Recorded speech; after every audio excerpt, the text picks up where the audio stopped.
Hello my dear students. Today we are going to start NCERT Maths class 12th chapter number 7 exercise 7.2. Students, this exercise related to substitution method. अब students, what is substitution method? Substitution method क्या होता है इसके बारे में discuss करते हैं. So students, substitution method में क्या होता है, देखिए हमेशा यहाँ पे टू फंक्शंस आएंगे. क्या आएंगे यहाँ पे? Two functions. जैसे यहाँ पे देखिए 2x न्यूमरेटर में है और 1 + x² डिनोमिनेटर में है, यानी टू फंक्शंस हो गए. कभी इनटू में भी आ सकते हैं, कभी न्यूमरेटर डिनोमिनेटर में भी आ सकते हैं, यानी अलग अलग टू फंक्शंस इस तरह आ सकते हैं. राइट.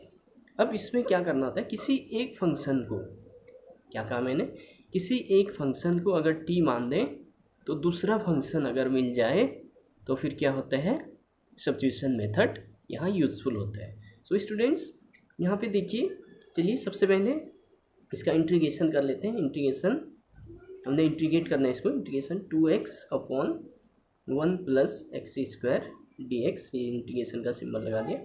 नाउ स्टूडेंट्स, अब यहाँ पे देखिए, अगर मैं लेट जो डिनोमिनेटर में है 1 + x² को t मान लो. क्या कहा मैंने, 1 + x² को t मान लो. आफ्टर दैट इसका डिफ्रेंसिएशन कर दो, यानी dy/dx of 1 + x² is equal to dy/dx of t, यानी x के रिस्पेक्ट में डिफ्रेंसिएशन करते हैं. तो स्टूडेंट्स यहाँ पे देखिए क्या होगा, 1 का डिफ्रेंसिएशन 0 होता है, 0 नहीं लिख रहा हूँ मैं, और x² का पावर आगे आया 2x. Right. 2x equal to क्या हो जाएगा, dt/dx. देखिए स्टूडेंट्स, यहाँ पे हमने नीचे वाले को t माना था, नीचे मतलब डिनोमिनेटर वाले को t माना था, तो डिफ्रेंशिएट करने के बाद ये न्यूमरेटर वाला आ गया. अगर इस तरह का सिचुएशन आ जाता है, किसी एक फंक्शन को t मानने के बाद अगर दूसरा फंक्शन आ जाता है, तो हम यहाँ पे सब्स्टिट्यूशन मेथड यूज़ करते हैं. सो स्टूडेंट्स, थोड़ा सा अब यहाँ पर देखिए 2x dx, यहाँ पर 2x dx को इधर ले आइए, यानी 2x dx equal to dt, यानी पूरे फंक्शन को हमने t में चेंज करना है, क्योंकि हमने इसको t माना है, तो ये 2x dx ये भी t में चेंज हो जाना चाहिए. देखिए अब चेंज हो चुका है. 2x dx की जगह हम dt रखेंगे, 2x dx की जगह dt, और 1 + x² की जगह t रखेंगे. तो देखिए यहाँ पे, now this is equal to, ये अलग से यहाँ पे लिख दिया मैंने, 2x dx. यहाँ पे 2x dx की जगह मैं क्या रखने वाला हूँ, dt/1 + x² की जगह t. राइट.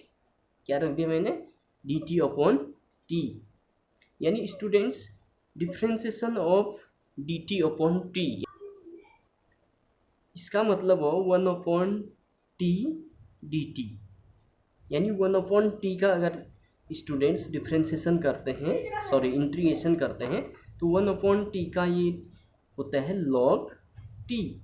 क्या होता है, log t प्लस c. एक c यहाँ पे अपने तरफ से एक कांस्टेंट यहाँ पर आता है. सो स्टूडेंट्स, अब देखिए log t प्लस c, यानी t की वैल्यू को वापस पुट करना होगा यहाँ पे, t हमने जिसको सपोज किया था. सो स्टूडेंट्स, log t की वैल्यू क्या था यहाँ से, 1 + x², log 1 + x² + c. This is your answer. Right. Simple है ना students. Right. Now question number 4th. In this question we have to given sin x into sine of cos x.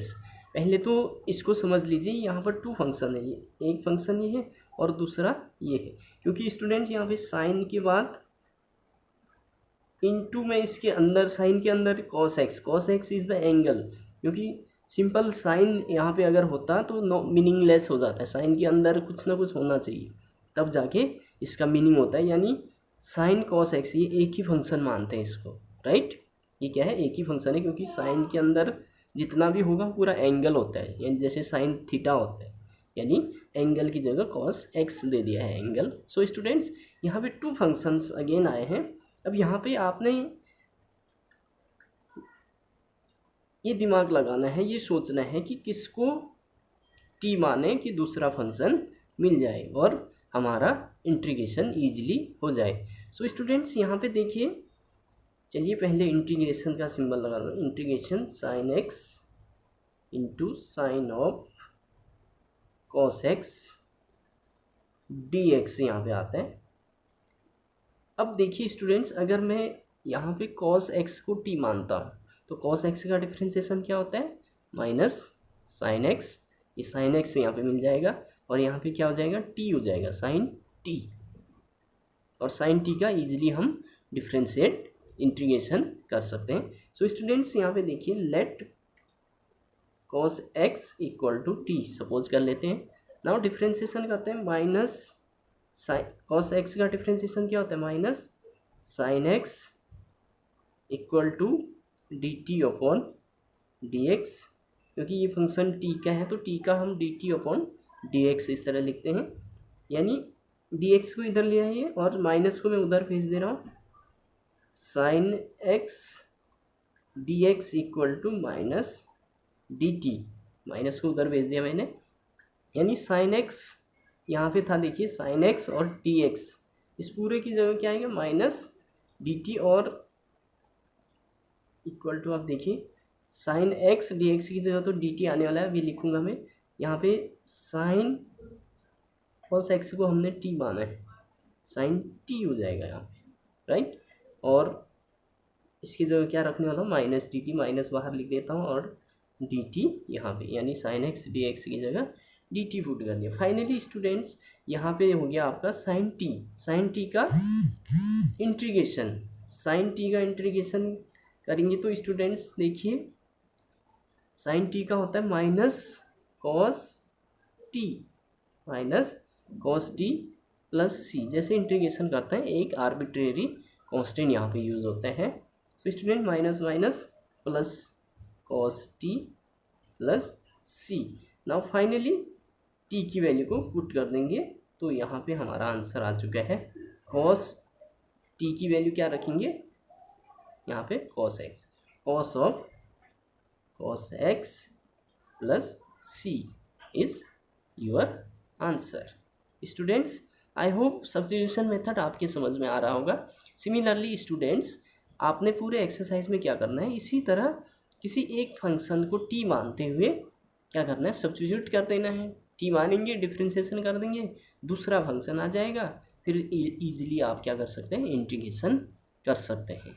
So students खुद से try करेंगे, अगर कोई doubt हो तो students ज़रूर पूछ लीजिएगा। Thank you.